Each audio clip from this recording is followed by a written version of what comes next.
I still remember the exact moment everything changed. Jake and I were shooting hoops in his driveway when his mom pulled up in her silver Audi, sunglasses perched on her head, laughing into her phone. She waved at us, and something inside me shifted, a feeling I'd spend the next year trying to ignore, then hide, then finally confront. If you've ever found yourself caught between loyalty and love, between what's expected and what's real, stay with me. This story might just help you make sense of your own impossible choices. If you're enjoying this journey, consider hitting that like button and subscribing for more stories that explore the complicated mess we call life. It started innocently enough. Jake and I had been best friends since middle school, now college sophomores. We were practically brothers. His house had always been my second home, especially after my parents' divorce left me bouncing between their separate lives. Jake's family represented everything mine wasn't: stability, warmth, movie nights with popcorn and inside jokes. His mom, Elaine, was 42, though you'd never guess it. She ran her own interior design business, had a laugh that filled rooms, and possessed this effortless way of making everyone feel important. I'd known her for years, of course, but something had changed.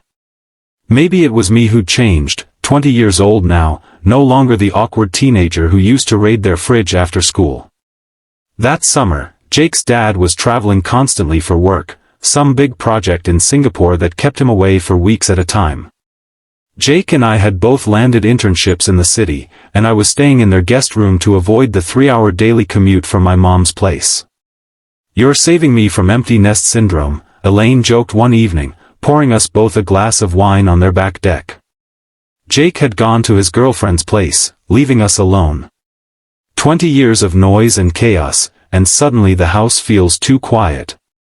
The sunset painted everything gold, including her face.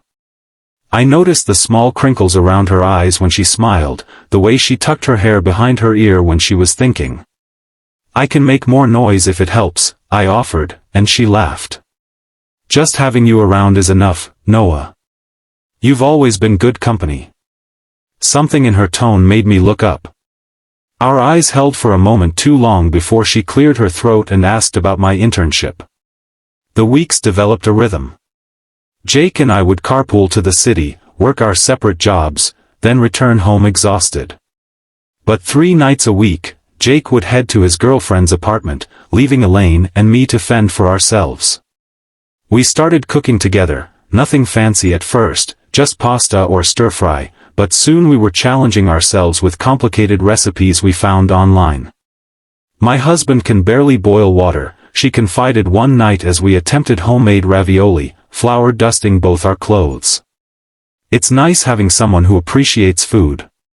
"It's nice having someone to cook with," I replied, carefully not meeting her eyes as I focused on rolling the pasta dough thinner.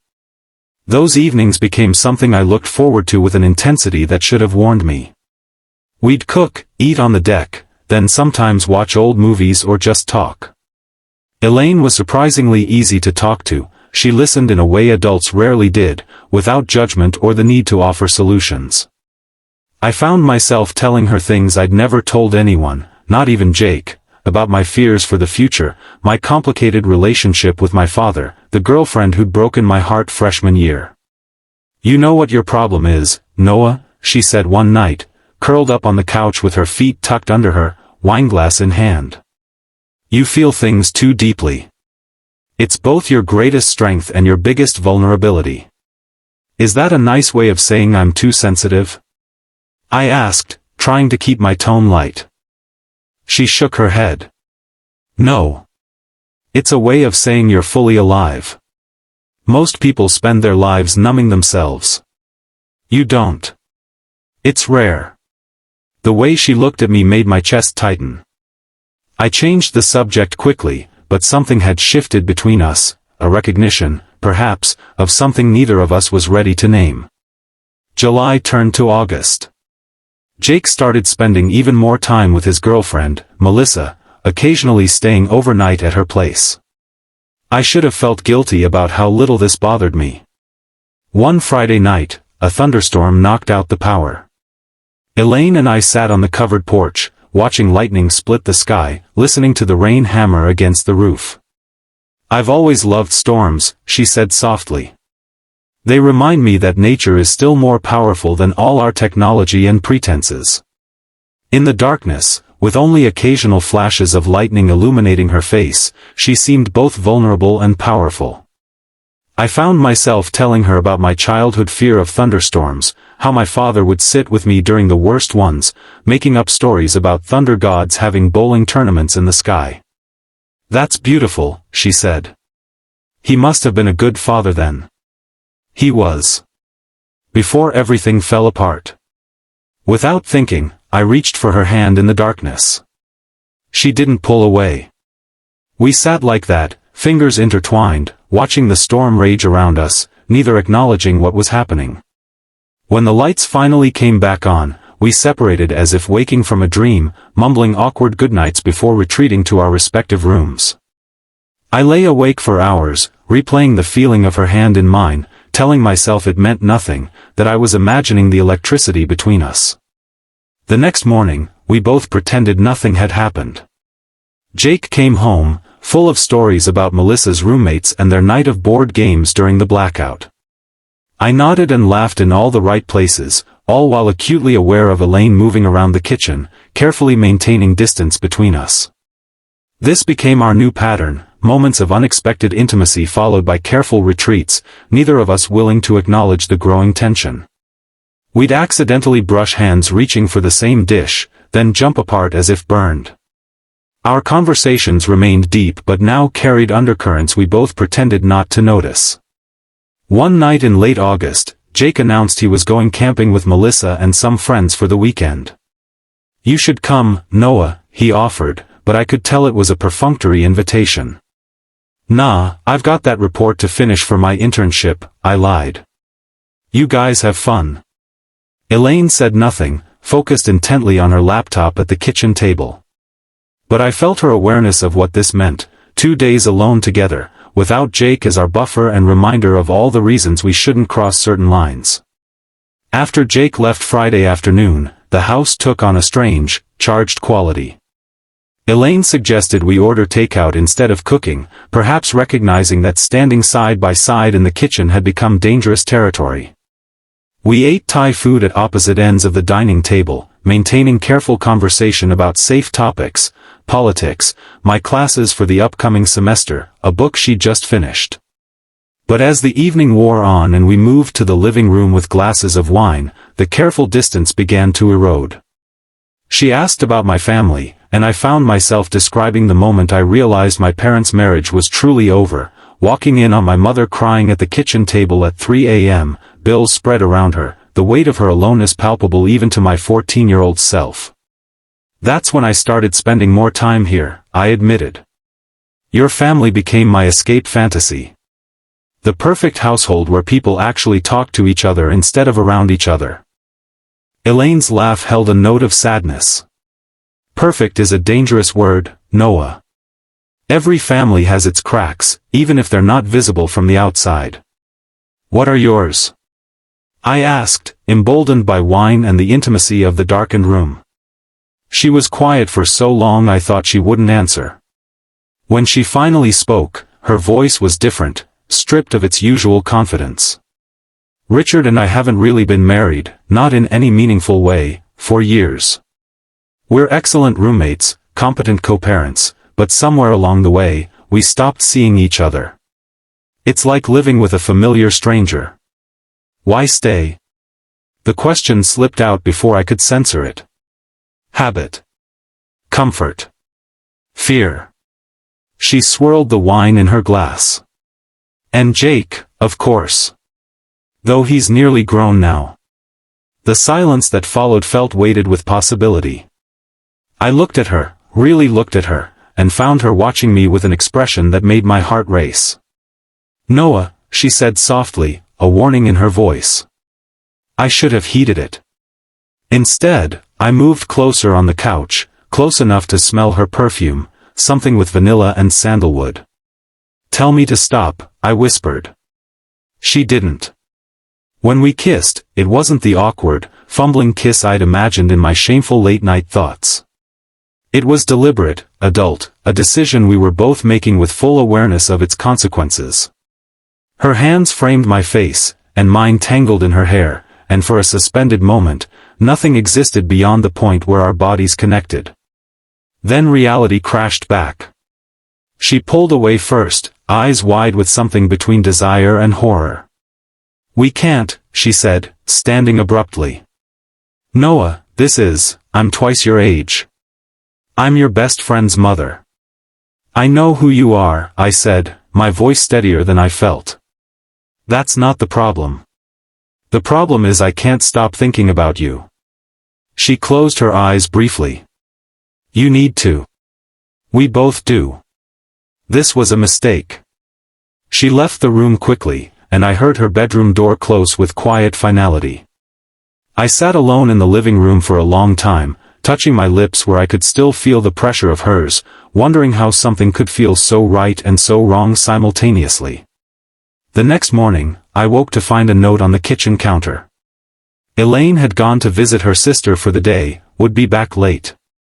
The subtext was clear: she was giving us both space, time to reset whatever boundaries had dissolved the night before. I spent the day in a strange limbo, alternating between replaying our kiss and being consumed by guilt when I thought of Jake. He trusted me completely, had welcomed me into his home, and here I was, falling for his mother.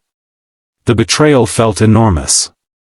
By evening, I'd convinced myself the only honorable path was to leave, find an excuse to move back to my mom's place for the remaining weeks of summer, create distance until these feelings faded. I was packing my bag when I heard Elaine's car in the driveway. She found me in the guest room, clothes strewn across the bed. "You're leaving," she said. Not a question. "It seems like the right thing to do." She leaned against the doorframe, looking exhausted. "Maybe it is." But neither of us moved. The air between us seemed to vibrate with unspoken words. "Last night," I began. "Was a mistake," she finished firmly. "One we won't repeat." "Is that what you want?" Her composure cracked slightly. "What I want doesn't matter, Noah. There are realities we can't ignore. I'm married. I'm 22 years older than you. And most importantly, you're Jake's best friend. How do you think he would feel if he knew?" The mention of Jake landed like a physical blow. "I know. You're right." I struggled to find words for the chaos inside me. "I've never felt this way before." Her expression softened. "That's because you're 20, sweetheart. You have a lifetime of feelings ahead of you. This is just a moment of confusion, for both of us." But even as she said it, I could see the doubt in her eyes. This wasn't confusion. It was inconvenient, inappropriate, impossible, but it wasn't confusion. "I'll stay away from the house when Jake's not here," I offered. "We won't be alone together again." She nodded, relief and something like disappointment crossing her face. "That's probably wise." We maintained this careful arrangement for the next 2 weeks. I made excuses to stay late at my internship, join Jake and Melissa for dinner, anything to avoid being alone with Elaine. When we were forced into the same space, we were scrupulously polite, performing normalcy so convincingly that Jake noticed nothing amiss. But the performance took its toll.